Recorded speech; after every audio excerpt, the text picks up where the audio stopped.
Mwiriwe neza, twongeye kubashimira Isabel TV, tubakangura gukora subscribe, share na comment kuri video zacu tugenda dutanga buri munsi.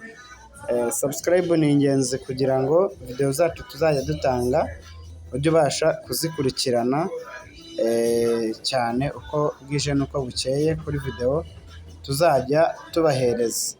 So uyu munsi rero twongeye kuganira kuri ya internet yacu yagarutse H5.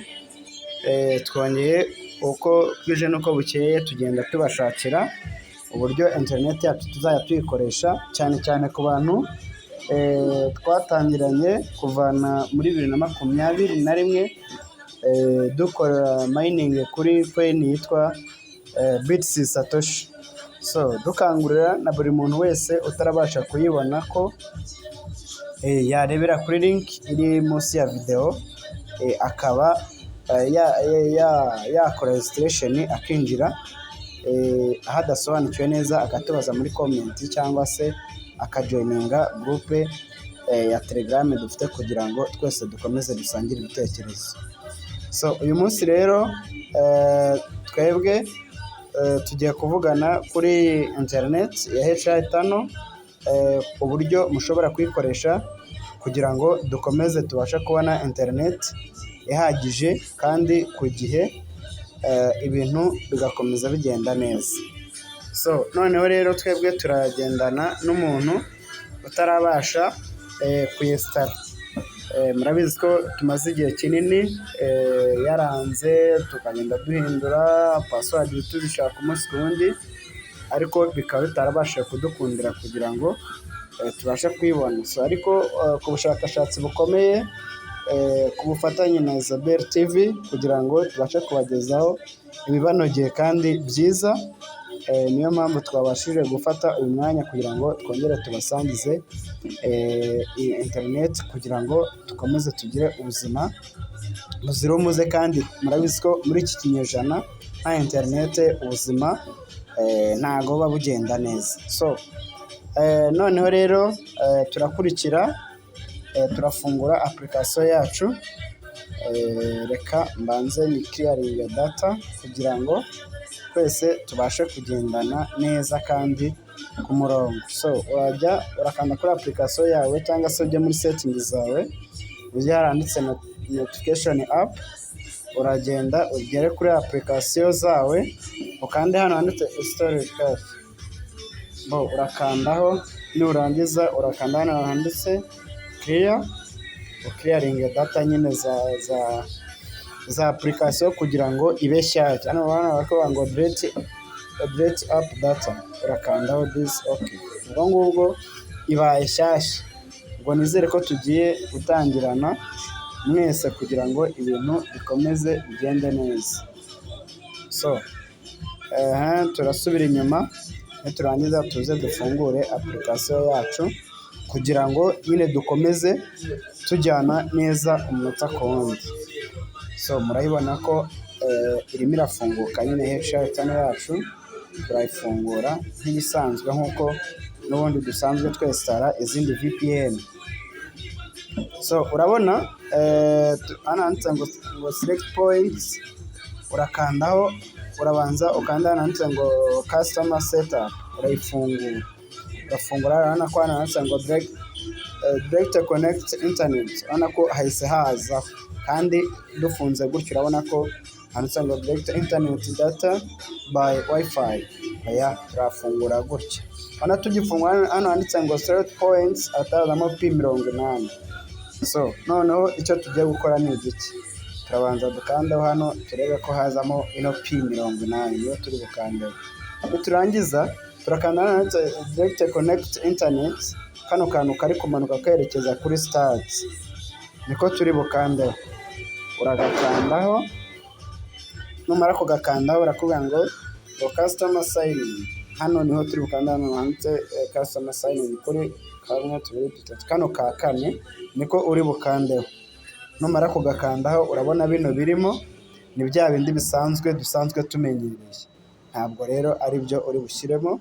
bino urabikupa, numara kubikupa ubundi wandikamo ibi bindi bikurikira, wandikamo ibi bikurikira www.edex.org. So ni ibi ngibi uri bushyiremo, nurangiza urakandaho kuri kano ka mbere, hano bahita bakubwira ngo ukore save, urakora save. Nurangiza uraza ukande no kuri kano ka kabiri munsi yako hasi gutya. Urabona kuno byesitaye ni uku nguku app yawe iri bube imeze. Nubona haje ibindi ntubyiteho kandi ubyihorere. So urabona niturangiza turakanda install, turakanda start nyine nk'ibisanzwe kugira ngo baduhe data zacu tuzibone dutangire dukoreshe internet. Turategereza, murabona ko yatangiye ko twatangiye kuyibona, turandira ko iba stop kugira ngo dutangire gukoresha internet yacu.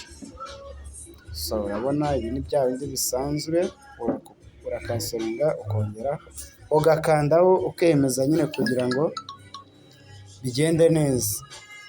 So turategereza turebe. So ikindi nanone murabona yuko hano birakunze, murabona ko hano nyine bari baduhaye coaching time.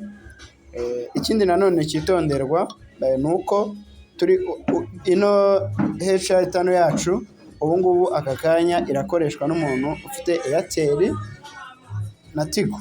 Airtel Tigo, abantu ba MTN ntago bari kuyikoresha, iri gukoresha nyine abantu bafite Airtel na Tigo. So urabona yuko irihuta kabisa, urabona ko nta kibazo ifite, iyi ngiyi iri tayari. Reka tujye kuri telefoni kugira ngo murebe yuko nta data narifiteho.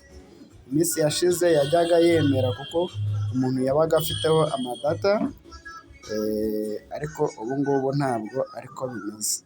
Turakanda kuri balance yacu ya Tigo kugira ngo turebe nimba nta internet. Murabona yuko hano internet ntayirimo kandi ntuze yacu iri gukora. Urabona ko iri kuri simukadi ya kabiri. Reka tujye nko kuri YouTube kugira ngo turebe uko bimeze. So YouTube, yes, turategereza YouTube yacu ifunguke. Murabibona,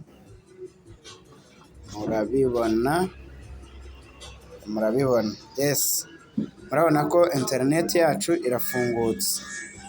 Murabibona ko ifite imbaraga ku buryo ihita inikira umuntu atarahejya.